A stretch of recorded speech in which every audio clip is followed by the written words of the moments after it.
Kids don't suddenly fall behind in reading. The signs show up early. It's just most parents don't recognize them. Not because you're not paying attention, but because no one ever showed you what to look for. So if you've been wondering, what could I be missing?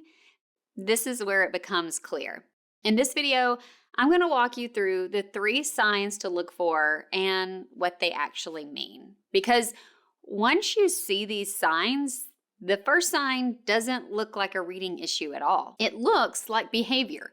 Your child avoids reading. They suddenly need a snack. They need to go to the bathroom. They get frustrated over just a simple book.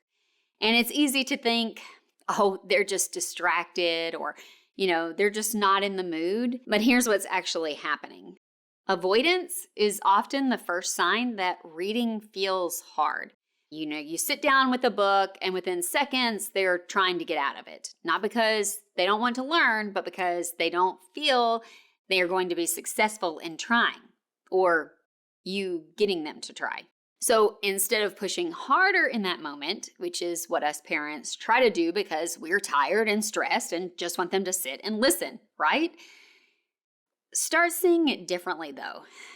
This isn't defiance. It's actually feedback you are getting from your child. And this is where most parents first notice something feels off.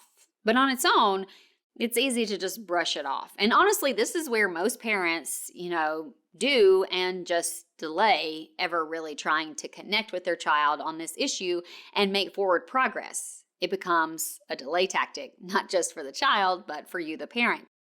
And if it was just avoidance, that would be one thing. But here's where it starts to go deeper. Because the second sign is where it becomes a reading issue. Your child starts guessing words. They rely on pictures. They memorize books. They read something familiar perfectly. But when you give them something new, they struggle, right? The way that your child is tested in kindergarten and first grade allows teachers to pick up on this pretty quick. They know right away the kids who are just guessing or memorizing words and those who can actually decode a word or read a new set of words without any jarring moment of panic from the child. An example may be you hand them a book, they've seen before, they fly through it. Then you grab a new one. And suddenly they can't read words you thought they knew. This is the shift most parents miss here. They're not actually reading. They're compensating. And this is where the gap starts forming, even if it's not obvious yet for you. So if you're starting to recognize some of this and thinking, okay, I need to understand where my child actually is. I created this free guide. It's called the Reading Ladder. It shows you exactly what your child should be doing at each stage so you're not guessing what comes next. You can download it below and start using it right away. But stay with me because this next sign is the one most parents feel because this is the moment it becomes real. This is when it clicks. You see another child reading confidently. And your child struggles to get through a sentence. Or a teacher says, we'll keep an eye on it. And something shifts. You start thinking, how did I not catch this sooner? Let me say this clearly. This is not because you didn't care. It's because no one showed you what to look for early enough. But once you see this, you can't unsee it. And this is the moment most parents decide, I need to do something. And when parents hit this moment, they almost always do the same thing next. They try everything. Flashcards, workbooks, apps, more reading time, more effort, more pressure.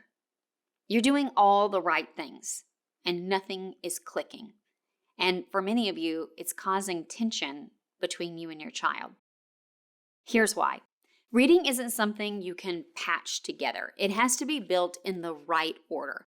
So this isn't a motivation problem. It's not a consistency problem. It's a method problem. So if you're seeing these signs, avoidance, guessing, that comparison moment, this isn't something your child will grow out of.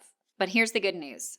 These patterns are predictable, and when something is predictable, it's fixable. when you follow the right path. If you want a simple place to start, download the reading ladder below. It'll show you exactly where your child is and what to do next. And if you're ready for a step-by-step plan, I also created a 5-day reading Jumpstart challenge where I walk you through exactly how to build these skills in just minutes a day. So now that you can clearly see what's happening, the next question becomes, am I doing something wrong or is this normal? So in the next video, I'm going to break down the biggest myths that keep parents stuck and what's actually true.